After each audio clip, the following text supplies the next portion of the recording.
헤어롬교회 성도 여러분 안녕하십니까? 서상배 목사입니다.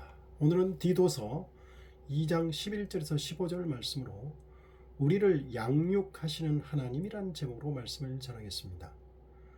지난해 12월 29일 제주항공 추락사고로 179명의 귀한 생명이 갑작스럽게 생을 마감하는 너무도 애통한 일이 생겨서 방송사마다 매년 열리던 시상식이 전국민 애도 기간이 끝나고 있었습니다.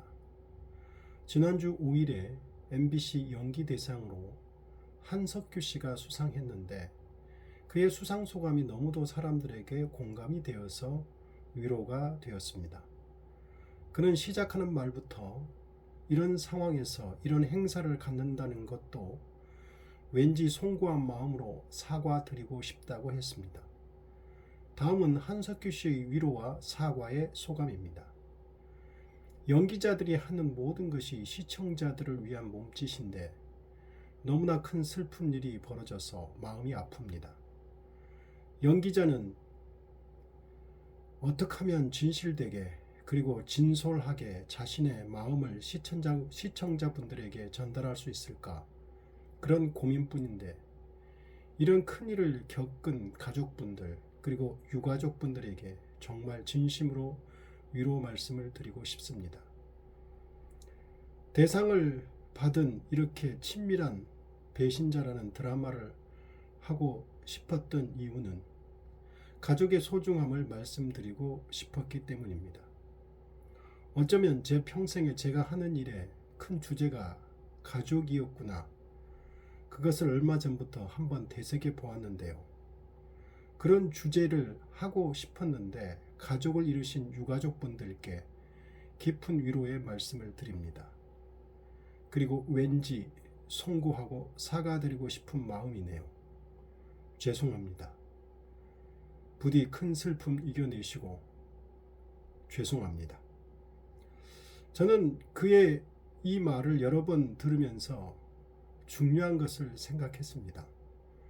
진정한 연기자는 연기를 성공하고 인기를 얻으려고 하는 것이 아니라 진실되고 진솔하게 자신의 마음을 시청자들에게 전달하려고 한다는 것입니다. 저도 그 말에 100% 동의를 하며 공감을 합니다. 그리고 저는 그렇게 살아왔는가를 돌아보고 설교도 그렇게 해왔는가를 돌아봅니다. 그리고 두 번째는 한석규 배우의 평생의 주제가 가족의 소중함을 전하는 것이었다는 말입니다.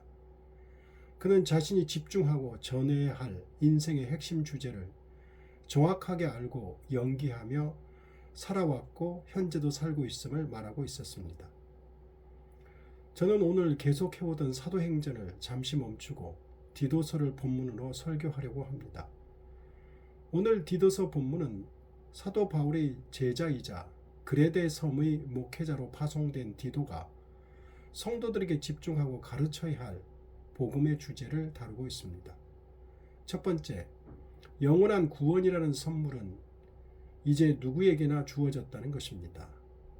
디도서 2장 11절, 모든 사람에게 구원을 주시는 하나님의 은혜가 나타나 사도 바울은 제자인 디도에게 말하길 그레데 섬 성도들에게 하나님께서 누구에게나 구원의 선물을 주셨다는 사실을 가르치라고 말하고 있습니다. 유대인들은 자신들만이 하나님의 백성으로 선택된 자들이라는 선민의식에 사로잡혀 살고 있었습니다. 그러나 사도 바울은 예수님의 복음을 통해 모든 사람이 차별 없이 구원받아 하나님의 백성이 될 수 있다고 말하고 있는 것입니다. 이방인이든 유대인이든 차별 없이 가난한 자나 부자나 남자나 여자나 어른이나 아이나 장애가 있든 없든 상관없이 누구든지 하나님을 믿어 영원한 구원을 얻는 하나님의 은혜가 나타났다는 것을 가르치라는 것입니다. 유대인들이 선민의식에 사로잡혀 이방인들은 결코 하나님의 백성이 될 수 없다고 생각하듯이 과거 유럽의 백인들은 아메리카 원주민들에게 선교하면서도 의구심을 품기도 했습니다. 과연 그들도 구원의 대상이 될 수 있는가를 두고 의구심을 품기도 했습니다. 그러나 바울은 분명하게 선포하라고 합니다. 누구든지 예수님을 믿으면 차별 없이 구원을 얻을 수 있는데 그것이 바로 하나님의 은혜라고 말입니다. 정말로 하나님은 공의롭고 자비로우신 구원자이십니다. 아직도 인간 사회에는 인종차별을 비롯하여 수많은 차별이 있는데 하나님이 주시는 구원의 선물은 누구에게나 아무런 차별 없이 주어지고 있습니다. 두 번째, 우리를 양육하시는 하나님이라는 주제입니다. 디도서 2장 12절, 우리를 양육하시되 경건하지 않은 것과 이 세상 정욕을 다 버리고 신중함과 의로움과 경건함으로 이 세상에 살고, 하나님께서는 당신의 택한 자녀들을 구원할 뿐만 아니라 영생의 소망을 이루는 날까지 바르게 살아가도록 그리스도인들의 삶 속에서 훈련시키고 가르치신다는 사실을 그레데 섬 성도들에게 가르치라고 합니다. 이 훈련과 가르침은 성도의 믿음이 계속 성장해 예수 그리스도를 닮기까지 계속된다고 에베소서는 말합니다. 세상의 모든 생명은 후손을 양육합니다. 먹이고 재우고 교육하고 기릅니다. 그리고 사람은 자신의 후손을 지극정성으로 양육합니다. 아이를 낳고 내버려 두는 사람은 없습니다. 모든 것을 동원하여 사랑으로 먹이고 재우고 가르침으로 양육합니다. 하나님은 독생자 예수 그리스도의 십자가 희생으로 우리를 구원하여 자신의 백성 삼으셨습니다. 구원은 하나님의 백성됨의 시작에 불과합니다. 하나님의 양육이 시작됩니다.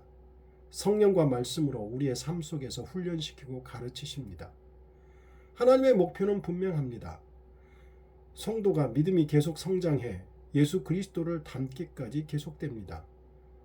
연기자인 한석규 씨는 배우로서 자신이 전하는 평생의 주제가 가족의 소중함이라고 했습니다.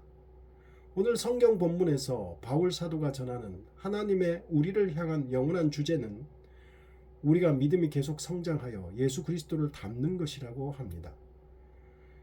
예수 그리스도를 닮는 것이라는 주제는 이 세상에서 뿐만 아니라 천국에서도 영원한 주제입니다.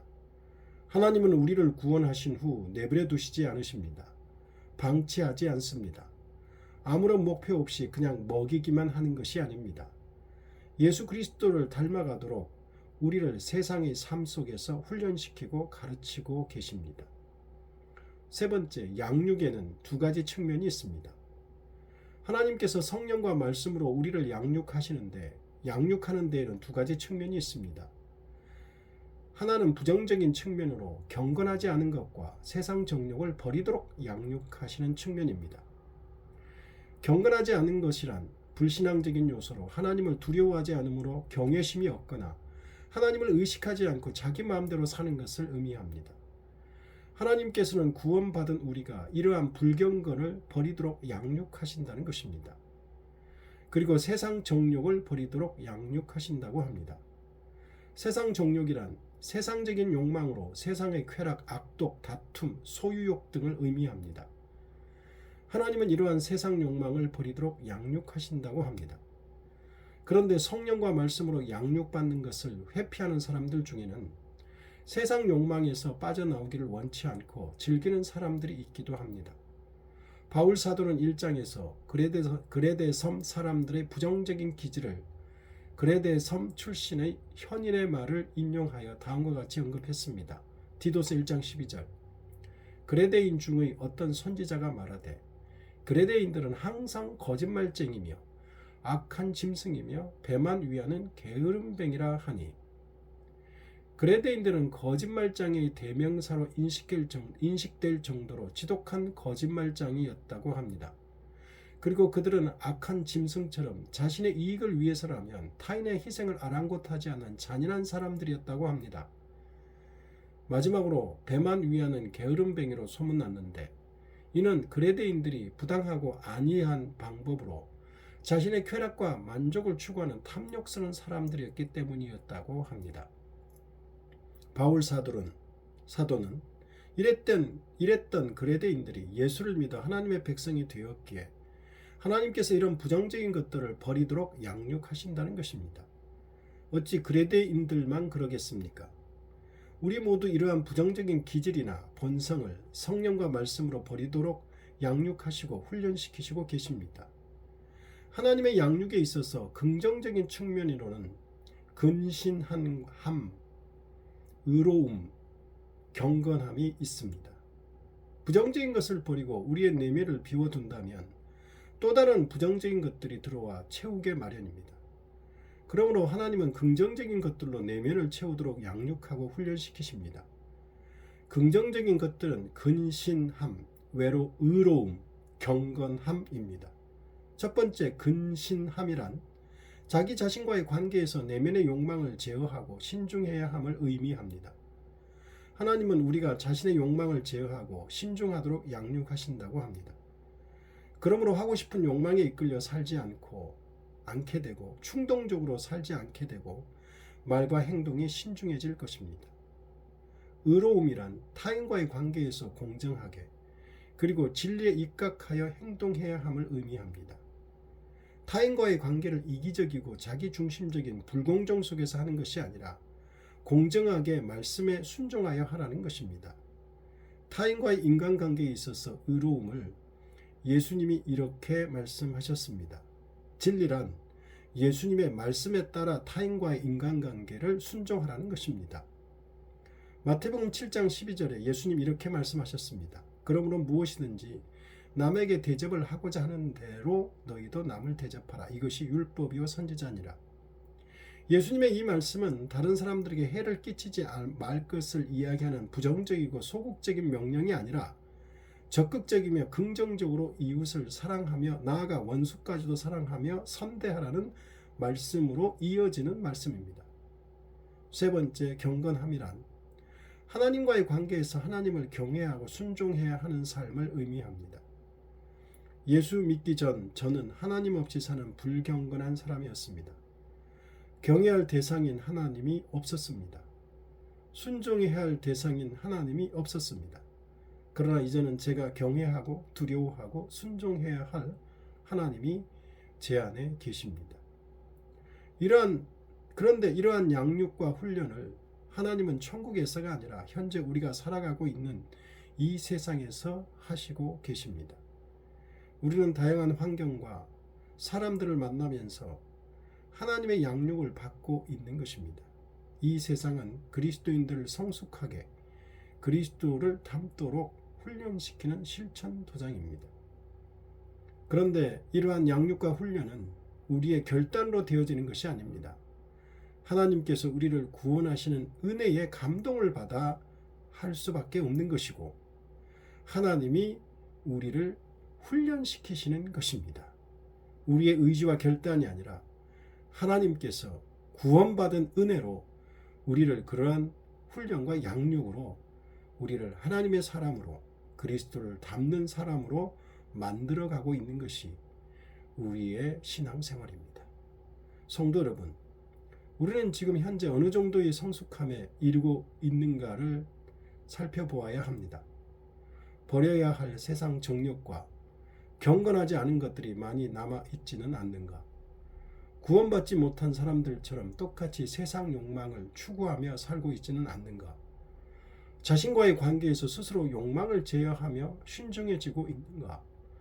타인과의 관계를 의롭게 하고 있는가? 아니면 이기적이며 함부로 하고 있는가? 하나님을 경외하며 그분께 순종하고 있는가를 살펴보는 은혜가 있기를 바랍니다. 이 또한 구원받은 은혜에 감격하여 하나님이 우리의 마음속에 성령으로 역사하실 줄로 믿습니다. 성령의 역사가 아니고서야 우리가 어떻게 말씀에 적극적으로 긍정적으로 순종할 수 있겠습니까? 성령께서 우리에게 역사하실 줄 믿습니다.